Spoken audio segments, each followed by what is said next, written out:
Hello ನಮಸ್ಕಾರ, welcome back to my YouTube channel. ಎಲ್ಲರೂ ಹೇಗಿದ್ದೀರಾ?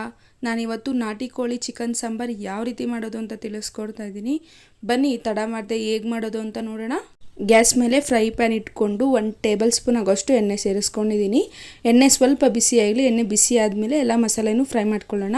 ನೋಡಿ, ಇಲ್ಲಿ 1 ಗಡ್ಡೆ ಆಗೋಷ್ಟು ಬೆಳ್ಳುಳ್ಳಿ, ಸ್ವಲ್ಪ ಶುಂಠಿ, ಸ್ವಲ್ಪ ಪುದೀನ, 1 ಈರುಳ್ಳಿ ಮತ್ತು 10ರಿಂದ 15 ಒಣಮೆಣಸಿನ್ಕಾಯಿ ತೊಗೊಂಡಿದ್ದೀನಿ. ನಾನು 1.5 kg ಚಿಕನ್ ಮಾಡ್ತಾ ಇರೋದು, ಹಾಗಾಗಿ 1.5 kgಗೆ ಇಷ್ಟೆಲ್ಲ ಹಾಕ್ಕೊಂಡ್ರೆ ಸಾಕು. ಫಸ್ಟು 1 ಈರುಳ್ಳಿನ ಸೇರಿಸ್ಕೊಂಡು ಚೆನ್ನಾಗಿ ಫ್ರೈ ಮಾಡ್ಕೊಳ್ಬೇಕು. ಅದು ದಪ್ಪವಾಗಿರೋ ಈರುಳ್ಳಿ, ಸಣ್ಣದಾದರೆ ನೀವು 2ನ್ನ ಸೇರಿಸ್ಕೊಳ್ಳಿ. 1.5 kg ಚಿಕನ್ಗೆ ಇಷ್ಟಾದರೆ ಸಾಕು. ಈರುಳ್ಳಿನ ಸೇರಿಸ್ಕೊಂಡು ಈರುಳ್ಳಿನ ಸ್ವಲ್ಪ ಚೆನ್ನಾಗಿ ಫ್ರೈ ಮಾಡ್ಕೊಳ್ಬೇಕು. ಒಬ್ಬೊಬ್ಬರು ಒಂದೊಂದು ಥರ ಮಾಡ್ತಾರೆ. ನಮ್ಮ ಮನೇಲಿ ಯಾವ ರೀತಿ ಮಾಡ್ತಾರೆ ಅಂತ ತೋರಿಸ್ಕೊಡ್ತಾ ಇದ್ದೀನಿ. ಈರುಳ್ಳಿ ಸ್ವಲ್ಪ ಕಲರ್ ಚೇಂಜ್ ಆದಮೇಲೆ ಶುಂಠಿ ಮತ್ತು ಬೆಳ್ಳುಳ್ಳಿನ ಸೇರಿಸ್ಕೊಂಡು ಫ್ರೈ ಮಾಡ್ಕೊಳ್ತಾ ಇದ್ದೀನಿ. ಶುಂಠಿ ಮತ್ತು ಬೆಳ್ಳುಳ್ಳಿನ 1 ನಿಮಿಷ ಫ್ರೈ ಮಾಡಿಕೊಂಡ್ರೆ ಸಾಕು. ಕೆಲವೊಬ್ಬರು ಈರುಳ್ಳಿ ಮತ್ತು ಮೆಣಸಿನ್ಕಾಯಿನ ಮಾತ್ರ ಫ್ರೈ ಮಾಡ್ತಾರೆ. ಕೆಲವೊಬ್ಬರು ಈ ರೀತಿಯೂ ಮಾಡ್ತಾರೆ. ನಾನಿಲ್ಲಿ 10ರಿಂದ 15 ಒಣಮೆಣಸಿನ್ಕಾಯಿನ ಸೇರಿಸ್ಕೊಂಡಿದ್ದೀನಿ. ನೀವು ಬೇಕಿದ್ರೆ ಹಸಿಮೆಣಸಿನ್ಕಾಯಿ ಸಹ ಬಳಸ್ಕೊಳ್ಬೋದು.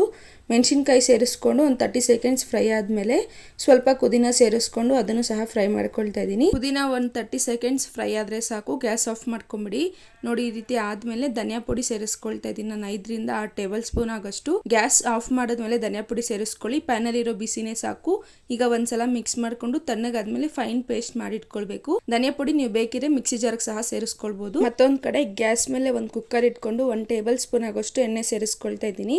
ಎಣ್ಣೆ ಬಿಸಿ ಆದಮೇಲೆ ಪಲಾವ್ ಎಲೆ, ಸ್ವಲ್ಪ ಸೋಂಪು, ಒಂಚೂರು ಚಕ್ಕೆನ ಸೇರಿಸ್ಕೊಂಡು ಫ್ರೈ ಮಾಡ್ಕೊಳ್ತಾ ಇದ್ದೀನಿ. ಗ್ಯಾಸ್ ಫ್ಲೇಮ್ ಲೋ ಇರಲಿ, ಜಾಸ್ತಿ ಇಟ್ಕೊಳ್ಬೇಡಿ. ಇದು ಸ್ವಲ್ಪ ಫ್ರೈ ಆದಮೇಲೆ ನಾನು ಪುದೀನ ಸೇರಿಸ್ಕೊಳ್ತಾ ಇದ್ದೀನಿ. ಸಣ್ಣ ಕಟ್ ಮಾಡಿರೋ ಪುದೀನ ನಿಧಾನವಾಗಿ ಫ್ರೈ ಮಾಡ್ಕೊಳ್ಳಿ, ಅದು ಸಿಡಿಯೋ ಚಾನ್ಸಸ್ ಇರುತ್ತೆ. ಹಾಗಾಗಿ ಅದು ಫ್ರೈ ಆದಮೇಲೆ ನಾನು ಆಗಲೇ 1.5 kg ಚಿಕನ್ಗೆ ಅರಿಶಿನ ಮತ್ತು ಸ್ವಲ್ಪ ಉಪ್ಪು ಸೇರಿಸ್ಕೊಂಡು ಚೆನ್ನಾಗಿ ತೊಳ್ಕೊಂಡಿದ್ದೆ. ಈಗ ಅದನ್ನು ಕುಕ್ಕರ್ಗೆ ಸೇರಿಸ್ಕೊಳ್ತಾ ಇದ್ದೀನಿ. ಅದು ಸೇರಿಸ್ಕೊಂಡ್ಮೇಲೆ ರುಚಿಗೆ ತಕ್ಕಷ್ಟು ಉಪ್ಪು ಮತ್ತು ಅರಿಶಿನ ಸೇರಿಸ್ಕೊಂಡು ಒಂದ್ಸಲ ಮಿಕ್ಸ್ ಮಾಡ್ಕೊಳ್ಬೇಕು.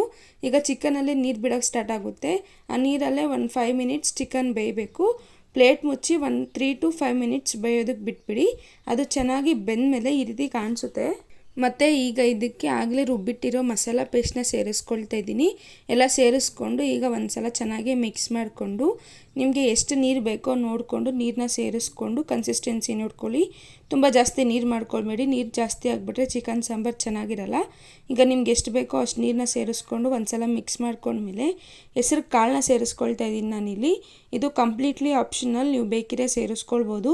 ಚಿಕನ್ ಈಟು ಅಂತ ಹೇಳೋರಿಗೆ ಹೆಸರು ಕಾಳು ಸೇರಿಸಿದ್ರೆ ಈಟು ಕಮ್ಮಿ ಆಗುತ್ತೆ. ಹಾಗಾಗಿ ಈಗ ಇದನ್ನು ಒಂದ್ಸಲ ಚೆನ್ನಾಗಿ ಮಿಕ್ಸ್ ಮಾಡಿಕೊಂಡು ಕುದಿ ಬರುತ್ತೆ ಚಿಕನ್ ಸಾಂಬಾರು.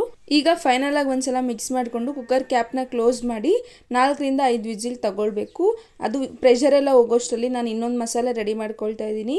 ಇಲ್ಲಿ 2 ಇಡಿ ಆಗೋಷ್ಟು ಕೊಬ್ಬರಿನ ಸೇರಿಸ್ಕೊಂಡು ಅದಕ್ಕೆ 3 ಗೋಡಂಬಿ, 5 ಮೆಣಸು, 2 ಏಲಕ್ಕಿ, ಸ್ವಲ್ಪ ಚಕ್ಕೆ, 5ರಿಂದ 6 ಲವಂಗ ಮತ್ತು 1 ಟೇಬಲ್ ಸ್ಪೂನ್ ಆಗೋಷ್ಟು ಕಡಲೆ ಬೀಜ ಎಲ್ಲದನ್ನು ಮಿಕ್ಸಿ ಜಾರ್ಗೆ ಸೇರಿಸ್ಕೊಂಡು ಮತ್ತು 1 ಟೇಬಲ್ ಸ್ಪೂನ್ ಆಗೋಷ್ಟು ಎಳ್ಳು ಮತ್ತು 1 ಟೇಬಲ್ ಸ್ಪೂನ್ ಆಗೋಷ್ಟು ಗಸಗಸೆ ಇದನ್ನು ಸಹ ಮಿಕ್ಸಿ ಜಾರ್ಗೆ ಸೇರಿಸ್ಕೊಂಡು ಫೈನ್ ಪೇಸ್ಟ್ ಮಾಡ್ಕೊಳ್ಬೇಕು.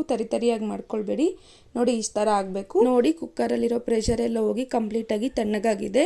ಈಗ ಕ್ಯಾಪ್ ಓಪನ್ ಮಾಡಿ ತೋರಿಸ್ತಾ ಇದ್ದೀನಿ. ನೋಡಿ ಯಾವ ರೀತಿ ಬೆಂದಿದೆ ಅಂತ ಚಿಕನ್ನು. 1 ಪೀಸ್ ಎತ್ಕೊಂಡು ಚೆಕ್ ಮಾಡಿ ಬೆಂದಿದೆಯೋ ಇಲ್ವಾ ಅಂತ. ಈಗ ಒಂದ್ಸಲ ಎಲ್ಲ ಚೆನ್ನಾಗಿ ಮಿಕ್ಸ್ ಮಾಡ್ಕೊಳ್ಬೇಕು. ಅದನ್ನು ತಳ ಏನಾದರೂ ಅಂಟಿದೆಯೋ ಇಲ್ವಾ ಅಂತ ಒಂದ್ಸಲ ಚೆಕ್ ಮಾಡಿ. ಎಲ್ಲ ಮಿಕ್ಸ್ ಆದಮೇಲೆ ನಾವು ಕೊಬ್ಬರಿ ಪೇಸ್ಟ್ ಮಾಡಿ ಇಟ್ಕೊಂಡಿದ್ರಲ್ವ, ಅದನ್ನು ಸೇರಿಸ್ಕೊಳ್ತಾ ಇದ್ದೀನಿ. ಎಲ್ಲ ಸೇರಿಸ್ಕೊಂಡು ಒಂದ್ಸಲ ಮಿಕ್ಸ್ ಮಾಡ್ಕೊಳ್ಬೇಕು. ನಿಮಗೆ ನೋಡ್ಕೊಳ್ಳಿ, ನೀರು ಬೇಕು ಅಂತಂದರೆ ಸೇರಿಸ್ಕೊಳ್ಳಿ, ಬೇಡ ಅಂದರೆ ನೀರು ಸೇರಿಸ್ಕೊಳ್ಬೇಡಿ. ಎಲ್ಲ ಮಿಕ್ಸ್ ಮಾಡ್ಕೊಂಡ್ಮೇಲೆ ಗ್ಯಾಸ್ ಮೇಲೆ ಇಟ್ಕೊಂಡು 5 ಮಿನಿಟ್ಸ್ ಕುದಿಯೋಗಿ ಬಿಡಿ. ಕುಕ್ಕರ್ ಓಪನ್ ಮಾಡಿದ್ಮೇಲೆ ಗ್ಯಾಸ್ ಮೇಲೆ ಇಟ್ಟು ಕುದಿಸೋದ್ರಿಂದ ಸಾಂಬಾರು ಟೇಸ್ಟ್ ಇನ್ನೂ ಸೂಪರಾಗಿ ಬರುತ್ತೆ. ನನಗೇನು ನೀರು ಬೇಕಾಗಿರಲಿಲ್ಲ, ಹಾಗಾಗಿ ನಾನೇನು ನೀರು ಸೇರಿಸ್ಕೊಂಡಿಲ್ಲ. ನೋಡಿ ಯಾವ ರೀತಿ ಕುದೀತಾ ಇದೆ ಅಂತ. ಇದೇ ರೀತಿ ರೆಸಿಪೀಸ್ಗಾಗಿ ಪ್ಲೀಸ್ ನಮ್ಮ ಚಾನಲ್ನ ಸಬ್ಸ್ಕ್ರೈಬ್ ಮಾಡ್ಕೊಳ್ಳಿ. ಹಾಗೆ ತುಂಬ ಈಸಿಯಾಗಿರೋ ರೆಸಿಪೀಸ್ ಮತ್ತು ಟ್ರೆಡಿಷ್ನಲ್ ರೆಸಿಪೀಸ್ ಸಹ ನಾನು ನಿಮ್ಮ ಜೊತೆ ಶೇರ್ ಮಾಡ್ತೀನಿ. ಹಾಗಾಗಿ ಸಬ್ಸ್ಕ್ರೈಬ್ ಮಾಡ್ಕೊಳ್ಳಿ. ನೋಡಿ, ಸಾಂಬಾರು ಕನ್ಸಿಸ್ಟೆನ್ಸಿ ಈ ರೀತಿ ಇದೆ. ಸ್ವಲ್ಪ ಆದಮೇಲೆ ಇನ್ನೂ ಗಟ್ಟಿಯಾಗುತ್ತೆ. ಅದು ಸಾಂಬಾರು ತುಂಬ ಸಖತ್ತಾಗಿ ಬಂದಿತ್ತು. ನೀವು ಒಮ್ಮೆ ಟ್ರೈ ಮಾಡಲೇಬೇಕು ಈ ಸಾಂಬಾರನ್ನ. ನಾಟಿ ಕೋಳಿ ಸಾಂಬಾರು ಅಂದರೆ ಯಾರಿಗೆ ತಾನೇ ಇಷ್ಟ ಆಗಲ್ಲ ಹೇಳಿ, ಎಲ್ರಿಗೂ ಇಷ್ಟ ಆಗುತ್ತೆ. ಈಗ ಗ್ಯಾಸ್ ಆಫ್ ಮಾಡ್ಕೊಳ್ತಾ ಇದ್ದೀನಿ ನಾನು. ಮುದ್ದೆ ಜೊತೆ ಅಂತೂ ಈ ಸಾಂಬಾರು ತುಂಬ ಸೂಪರಾಗಿತ್ತು. ನೀವು ಒಮ್ಮೆ ಟ್ರೈ ಮಾಡಲೇಬೇಕು. ಹೇಗೆ ಬಂತು ಅಂತ ಕಮೆಂಟ್ ಮಾಡಿ ತಿಳಿಸಿ. ಇಷ್ಟ ಆಗಿದ್ದರೆ ಲೈಕ್ ಮಾಡಿ, ಶೇರ್ ಮಾಡಿ. Thank you for watching.